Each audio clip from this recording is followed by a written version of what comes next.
नमस्कार. आजचा दिवस खरंच आमच्यासाठी आनंदाचा व ऐतिहासिक दिवस आहे.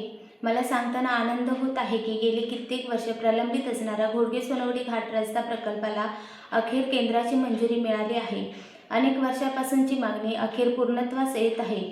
आमच्या घोडगे पंचक्रोशीतील तरुण-तरुणींना या महत्त्वपूर्ण प्रकल्पाचा नक्कीच मोठ्या प्रमाणात फायदा होणार आहे. भविष्यात त्यांना रोजगार संधीचाही फायदा होणार आहे. या महत्त्वपूर्ण प्रकल्पासाठी सातत्याने पाठपुरावा करणारे कुडाळ मालवण मतदारसंघाचे लोकप्रिय आमदार श्री निलेशजी राणेसाहेब, त्याचप्रमाणे कोकणचे भाग्यविधाता तथा खासदार सन्माननीय नारायणरावजी राणेसाहेब, त्याचप्रमाणे सिंधुदुर्गचे पालकमंत्री श्री नितेशजी राणेसाहेब, तसेच आरोग्यमंत्री प्रकाशजी आंबेडकर साहेब यांचे आभार. त्याचप्रमाणे या प्रकल्पासाठी प्रयत्नशील असणारे सर्व अधिकार वर्गाचेही घोडगे ग्रामस्थ व घोडगे सरपंच या नात्याने मनापासून खूप खूप आभार. धन्यवाद.